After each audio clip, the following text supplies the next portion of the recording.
Hello, this is Pastor Merle Brockhoff with the second of our videos on the Task Force for Future. This one pertains to the pantry, and so I'm just going to walk you through how a pantry distribution experience would happen on a normal Sunday or Wednesday as that would take place. And it's a little different because of the cold weather and the way that we have arranged things. So, that being the case, let me just give you a quick tour here. As one comes up to St. James, you would be driving up along the outside here where the Johnson control van is right now. But someone would stop there, come out and walk up here to the doorways where there is an intercom system set up for folks to begin to talk through to us. As they approach the window, they would be able to see the list of items available. We have meat items available.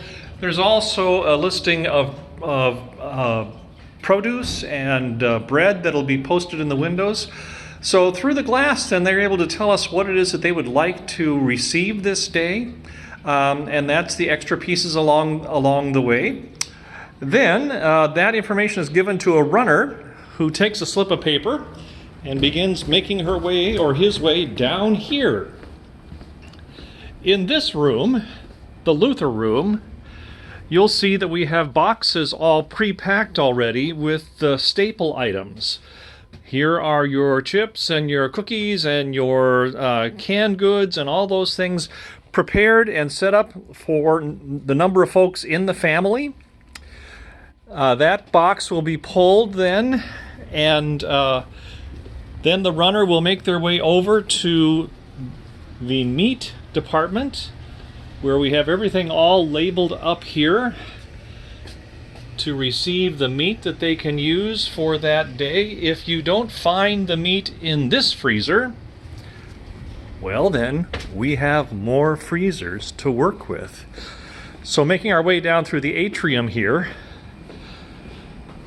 you'll note that we have some freezers also in an air handler room here. All labeled up here. Here's large thighs, turkey breast, pork, ham, beef, chicken. And if it's not found in that freezer, then you make your way down into the education wing.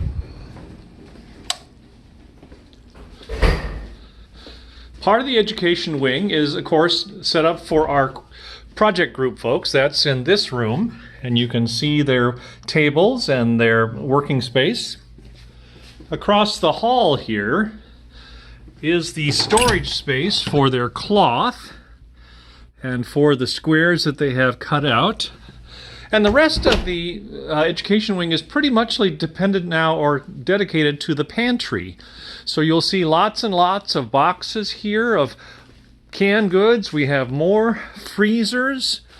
That's the door that goes down to Metro Lutheran Ministries. This room over here is stocked with all kinds of other things we get along the way, and we use this for our own Christmas store opportunity.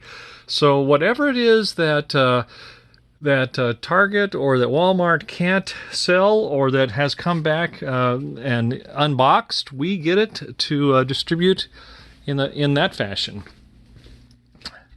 The last doorway here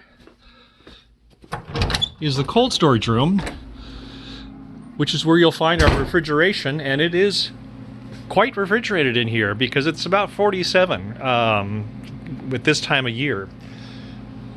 So this is the doorway that leads out for our stocking purposes, but this is also distribution.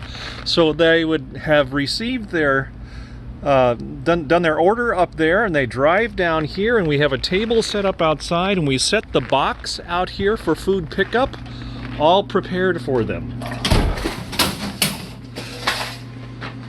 Part of what the Task Force for Future was looking at was trying to figure out a way if we could take this large of an operation of the pantry and make it not something that we are dependent upon St. James to support, but to find more community support for. So we had brainstormed out some ideas about thinking about this as actually be an income generator to the congregation. If you could get funding from the outside, if you could expand into a 501c3 operation here and then seek grants and community support, either for volunteers or for the operating funds for the space and for the electricity and those things that are used here, could this actually be a way to help supplement St. James's existence here? Because we have a lot of space here that is being used for food distribution, and we know from the MLM experience that foundations and community groups are willing to help support those kinds of worthy endeavors quite generously. So that was a part of the Task Force for Future. If we were to go ahead with the remodel for the Clay County Clothes Closet, one of the issues would be that we would lose those spaces that I just showed you up there in the atrium where the food boxes were and where the refrigeration was. That would all have to be moved down here to a space that is not currently climate controlled. So we would also have to install climate control systems down here, heating and air conditioning for the summer. Those are the things that we'll be considering along the way.